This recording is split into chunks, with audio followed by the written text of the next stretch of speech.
He was hunted, humiliated, discredited, and yet he returned stronger than ever. Donald Trump seems to defy one of the oldest laws of power, that all empires fall. In 2025, he once again emerges at the center of the world stage, surrounded by investigations, surrounded by critics, and paradoxically, surrounded by millions of followers who see him almost as a modern myth. How can someone be accused in every court and still prevail in every arena?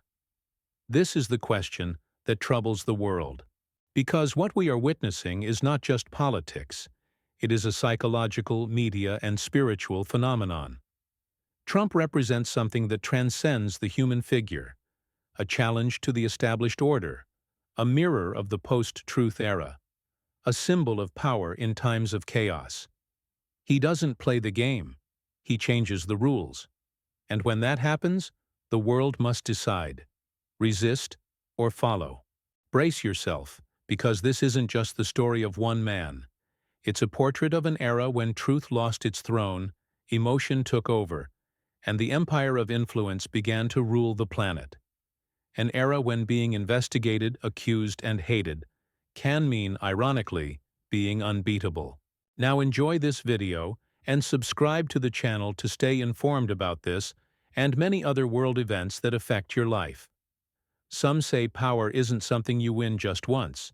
It's a flame that needs to be kept burning, even in the face of storms. And that's exactly what Trump did in 2025.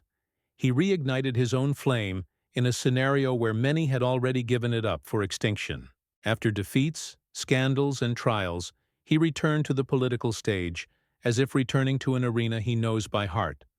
Only this time, more mature, more strategic, and even more dangerous to those who underestimate him. The curious thing is that his return didn't happen by chance, but because of the very system that tried to banish him. Every criticism, every negative headline, and every lawsuit served as fuel to rekindle the flame of his followers. The man who was once seen as a symbol of American division now presented himself as the only one capable of uniting. Paradoxical? Completely. But that's how power works. It seduces even those who fear it. And if there's one thing this comeback has laid bare, it's Trump's almost supernatural ability to transform adversity into narrative. He understood, perhaps better than any other modern politician, that politics has become a spectacle, and that the public, more than reason, seeks emotion. His fiery and theatrical speech restored to his supporters something many had lost: a sense of belonging. And that's where the real game begins. A game that is far from over. The line between hero and villain has never been so blurred as in Trump's case. While prosecutors accused him of corruption, fraud, and electoral manipulation, millions cheered him in the streets, as if he were a political martyr. To his enemies, he was the symbol of institutional chaos. To his supporters, living proof that the system fears anyone who dares to challenge its mechanisms. And it is in this duality that lies the most dangerous power of all: the power to be loved and hated with equal intensity. Each hearing, each headline, and each testimony became a chapter in a series that the public watched with fascination. Live court broadcasts weren't just about justice. They were about spectacle, narrative, and emotion. Trump understood this better than anyone. Instead of shying away from the spotlight, he used it to reinforce his image as a victim of the system. With each accusation, he gained a greater voice.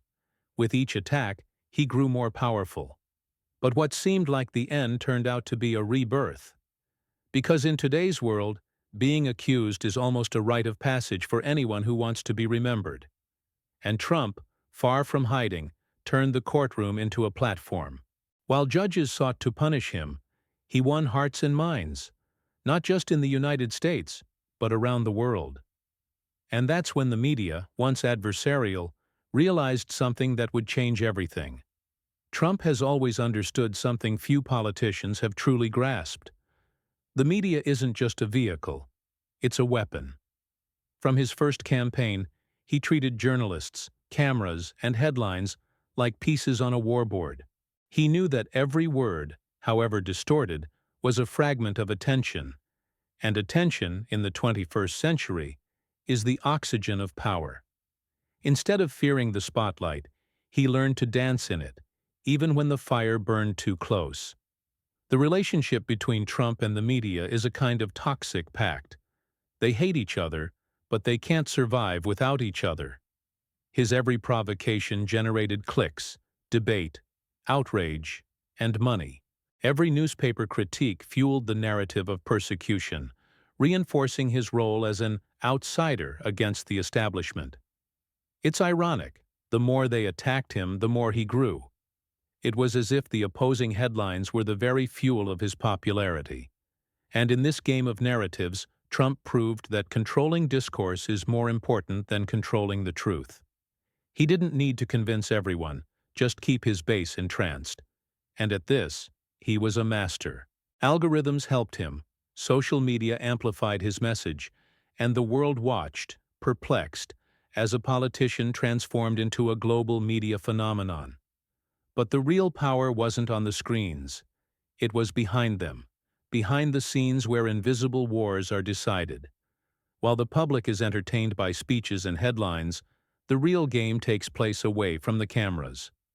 Behind the scenes, Trump moves like a chess player who knows every piece before his opponent even touches the board.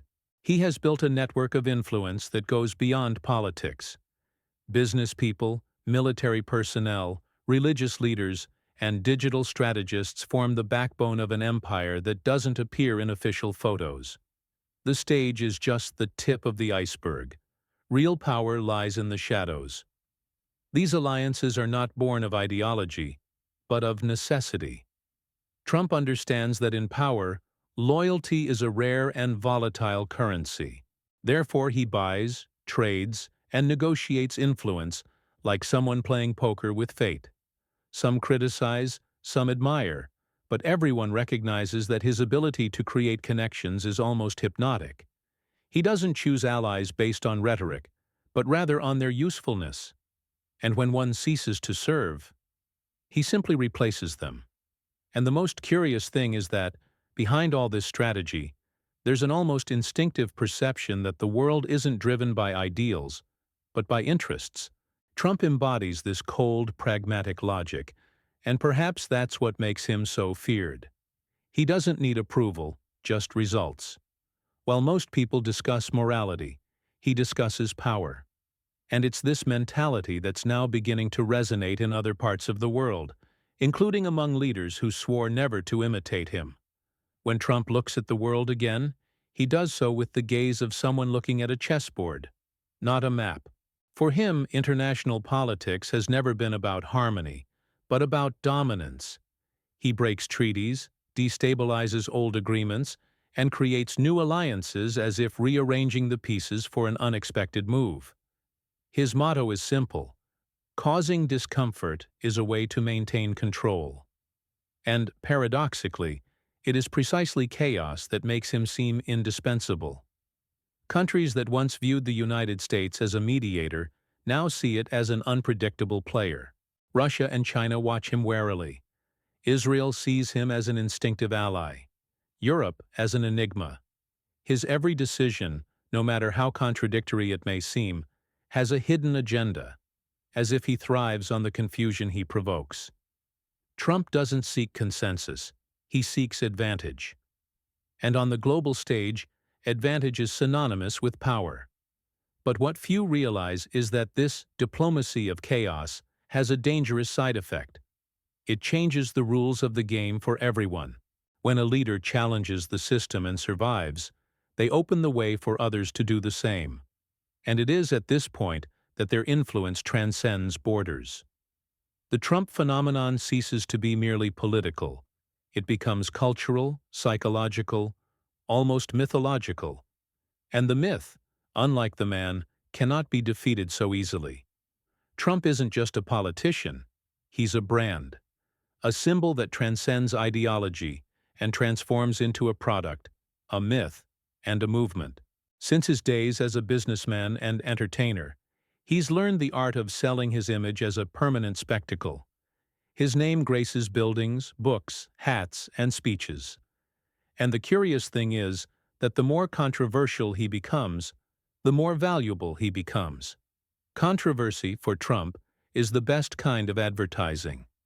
Myth is born when man ceases to be seen as flawed and begins to be interpreted as destiny. And that's what Trump has built, with surgical precision. For his followers, he doesn't make mistakes. He's misunderstood. Every mistake becomes a prophecy, every defeat a sacrifice. It's as if his trajectory has a messianic touch, carefully nurtured by gestures, phrases, and symbols. He knows that myth thrives where logic cannot reach. But what makes this phenomenon even more intriguing is the fusion of faith and marketing. Trump understood that in today's world, belief is a more powerful currency than the dollar. He doesn't need to convince, he just needs to inspire. He doesn't need to promise, he just needs to embody what many aspire to be. Someone who defies everything and still wins. And that's precisely why his legacy, love or hate, will shape the course of the coming years in ways few can imagine. The future of the Trump era is like a horizon shrouded in fog. No one can clearly see what's coming, but everyone senses something big is about to happen. His actions have shattered the traditional structures of politics and left traces that time is still trying to decipher. On one side, some see it as the beginning of a new revolution, a global backlash against the system that for decades has kept power concentrated in the same hands. On the other, others see it as the harbinger of collapse. The fact is, like it or not, Trump opened a door that will hardly be closed. He showed that modern politics is no longer about parties, but about personality. No longer about ideals, but about influence. This changes everything.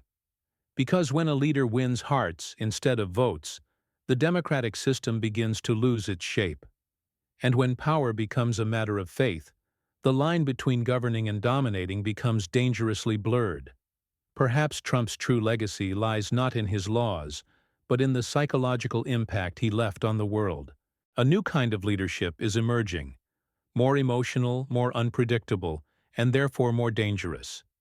History has yet to decide whether he ushered in an era of freedom or a harbinger of control. But one thing is certain: the world will never be the same after Trump. Ultimately, the Trump era isn't just about him, it's about us. About the kind of world we're helping to build with every click, every vote, every silence. Are we willing to question the narratives that surround us, or do we prefer to follow the loudest voices? Because if history teaches us anything, it's that power doesn't disappear. It just changes its face. And perhaps that's the biggest lesson of all this.